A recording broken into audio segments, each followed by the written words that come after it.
Hello dear friends. तो दोस्तों आज फिर हम एक्सरसाइज 8.3 को लेकर के मिल रहे हैं, जो कि हम लोग का चैप्टर है ट्रिगोनोमेट्री। ट्रिगोनोमेट्री में हम लोग इससे पहले बात किए थे। तो चलिए, आपको बोर्ड के पीछे एक सवाल दिख रहा होगा, इस सवाल को हम कैसे सॉल्व करेंगे। चलिए आइए सॉल्व करते हैं। आपका सवाल है sin 60 into cos 30 plus sin 30 into cos 60, यानी sin 60 डिग्री गुना कोस 30 डिग्री प्लस sin 30 डिग्री गुना कोस 60 डिग्री। इसका मान हम लोग को फाइंड आउट करना है। इसका मान हम लोग कैसे फाइंड आउट करेंगे, आइए देखते हैं। सबसे पहले हम लोग बात किए थे कि sin 0 डिग्री का मान कितना होता है। तो हम लोग sin 0 डिग्री का मान पढ़े थे 0। sin 30 डिग्री का मान कितना होता है, तो sin 30 डिग्री का मान हम लोग पढ़े थे 1/2। sin 45 डिग्री का मान होता है आपका 1/√2 और sin 60 डिग्री का मान होता है आपका √3/2। उसके बाद sin 90 डिग्री का मान होता है आपका 1। उसी तरह हम लोग फिर यहाँ बात करेंगे, cos 0 डिग्री का मान हम लोग जानते हैं 1 होता है। cos 30 डिग्री का मान हम लोग जानते हैं √3/2 होता है, यानी इसका उल्टा चलना है। cos 45 डिग्री का मान हम लोग जानते हैं, तो cos 45 डिग्री का मान होता है 1/√2। उसके बाद cos 60 डिग्री का मान हो जाता है 1/2। cos 90 डिग्री का मान हो जाता है 0। उसी तरह से tan 0 डिग्री का मान हो जाता है आपका 0 और tan 30 डिग्री का मान हो जाता है 1/√3 और tan 45 डिग्री का मान हो जाता है आपका 1 और tan 60 डिग्री का मान हो जाता है आपका √3 और tan 90 का मान हो जाता है आपका इन्फिनाइट। आपको दिख रहा है क्या tan 90 का मान? तो इस चैप्टर को बनाने के लिए हम लोगों को इन मानों को दिमाग में रखना होगा, अपना मेमोरी में सेव करके रखना होगा, तभी हम 8.2 को सॉल्व कर सकते हैं। आपका क्वेश्चन दिख रहा होगा sin 60, तो हम लोग देखिए यहाँ पर sin 60 का मान लिखे हैं √3/2 होता है। तो आपको कुछ भी नहीं करना है, sin 60 की जगह √3/2 रख देना है। तो चलिए हम लोग आगे सॉल्व करते हैं। sin 60 का मान √3/2 होता है, तो √3/2 लिख देंगे। अब यहाँ पर गुना है तो गुना का सिंबल दे देते हैं।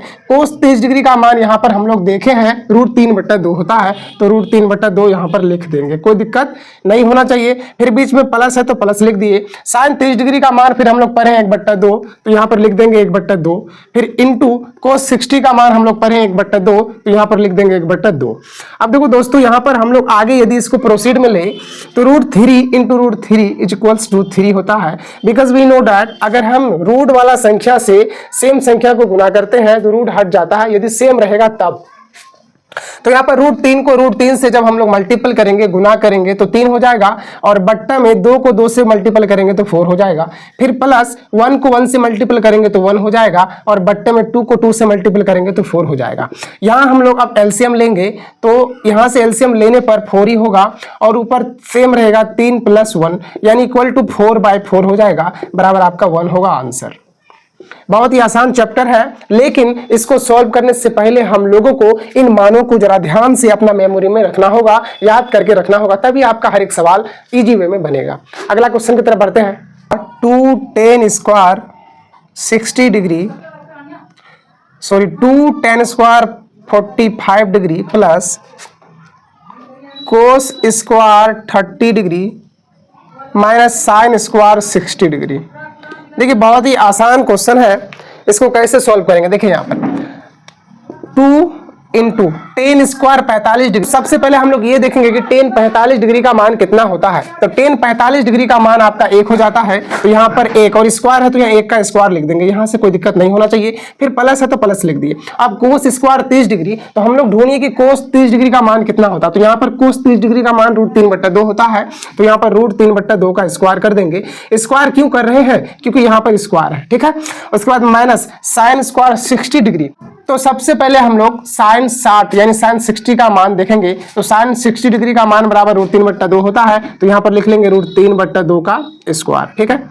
अब इसको यदि आगे हम लोग प्रोसीड में ले तो 2 इंटू 1 का स्क्वायर 1 ही होगा प्लस √3/2। तो देखो यहाँ पर √3/2 का स्क्वायर हो जाएगा 3/4, क्योंकि हम लोग किसी भी रूट वाला संख्या का स्क्वायर करते हैं तो वहां से स्क्वायर से रूट कटता है, बराबर वही सेम संख्या होता है। फिर माइनस है, रूट 3 का स्क्वायर 3 ही हो जाएगा और बट्टा 4 हो जाएगा। तो देखिए यहाँ पर ये कट गया, बराबर बचेगा 2 गुना 1 बराबर 2, यानी यही आपका आंसर हो जाएगा। तो इस तरह से चैप्टर ये बहुत ही आसान है। चलिए अगला क्वेश्चन की तरफ हम लोग बढ़ते हैं। तीसरा नंबर का आपका सवाल जो है वो बहुत ही आसान है। कोस 45 डिग्री बट्टा सेक 30 डिग्री प्लस कोसेक 30 डिग्री, ये आपका सवाल है।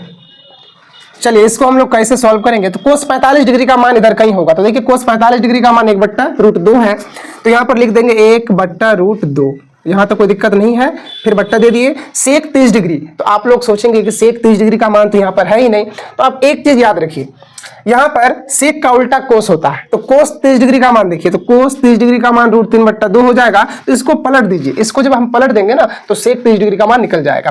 तो यहाँ पर कोस 30 डिग्री का मान रूट 3 बट्टा 2 है, जब इसको हम लोग पलट देंगे ना हम लोग का सेक 30 डिग्री का मान प्राप्त हो जाएगा, यानी 2 बट्टा रूट 3 हो जाएगा, 2 बट्टा रूट 3। फिर यहाँ पर प्लस है, कोसेक 30 डिग्री का मान हम लोग को पता नहीं है तो पता कर लेंगे। कोसेक का उल्टा साइन होता है, तो साइन 30 डिग्री का मान 1 बट्टा 2 होता है। यदि हम इसको पलटा देंगे, इसको पलटा देने पर कोसेक 30 डिग्री का मान निकल जाएगा, यानी 2 बट्टा 1 लिख सकते हैं। ओके, अब देखो इसको आगे हम लोग प्रोसेस में ले तो 1 बट्टा रूट 2 तो होगा ही, फिर बट्टा रूट 3 और 1 का एलसीएम रूट 3 ही हो जाएगा। रूट 3 को रूट 3 से यदि भागा देंगे, डिवाइड करेंगे तो भागफल 1 आएगा, तो 1 को अगर 2 से मल्टीपल करेंगे तो 2 ही होगा। फिर प्लस, अब देखिए यहाँ पर 1 को रूट 3 से यदि डिवाइड करेंगे तो भागफल रूट 3 ही आएगा, तो रूट 3 को यदि हम लोग 2 से मल्टीपल करेंगे तो 2 रूट 3 हो जाएगा, 2 रूट 3 हो जाएगा।